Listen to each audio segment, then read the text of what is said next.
Hey, seventh graders, Mr. Morris here again. I want to check in again, make sure that everyone is still staying safe and healthy.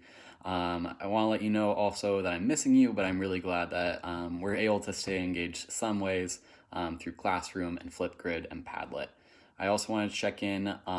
Last week I gave you the challenge thinking about in what areas of your life at home you are being able to find proportional relationships.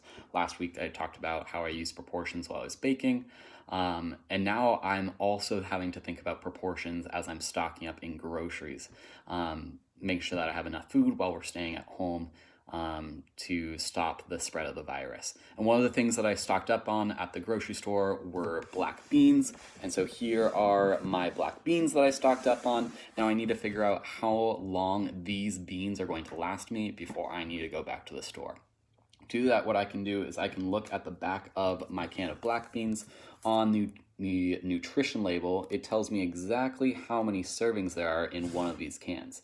So this right here says that there are 3.5 servings of black beans in this can. I'm going to use that information to find the rate, find the unit rate, use that to find a constant proportionality, and make sure that I can figure out exactly how many meals I can make out of the cans of black beans that I have. All right, here we go.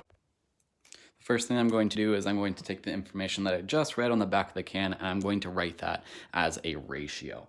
And so it said that I can get 3.5 servings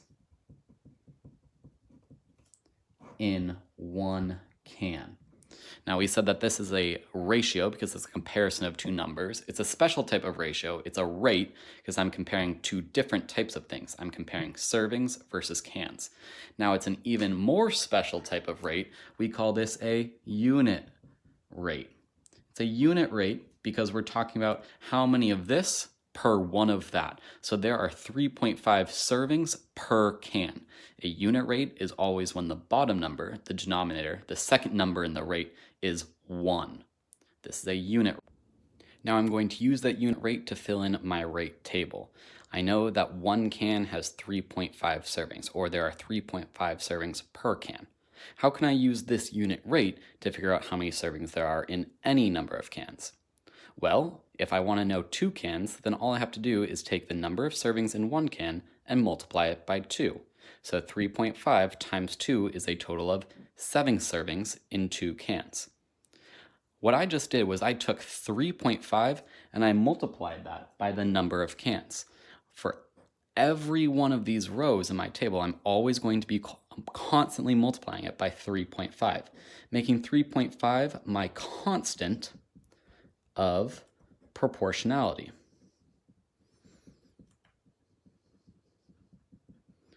Constant proportionality means it's the number that I'm always going to be multiplying by to figure out any number of servings for any number of cans.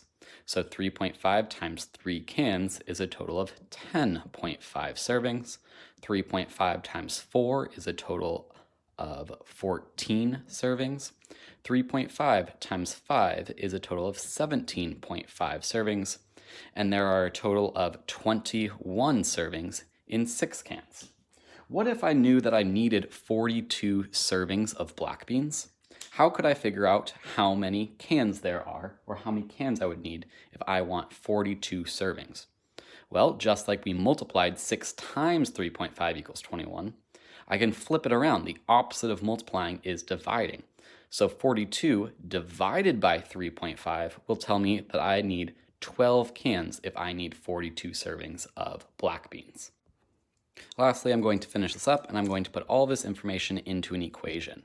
So if I want to know the total number of servings, S, I'm going to set that equal to, the servings are equal to 3.5 times the number of cans. So if I'm finding the servings, I always multiply how many cans do I have times 3.5, and that will tell me the total number of servings. And that's all I've got for you. We took the information that one can of black beans has 3.5 servings. From that, we wrote a unit rate. We put it into a rate table. We found the constant proportionality and then used that constant proportionality to write an equation. Last week, I gave you the challenge, where in your everyday life at home this week are you able to find proportional relationships? I'm really looking forward to hearing and seeing from you how you can represent those things using math. All right, stay safe.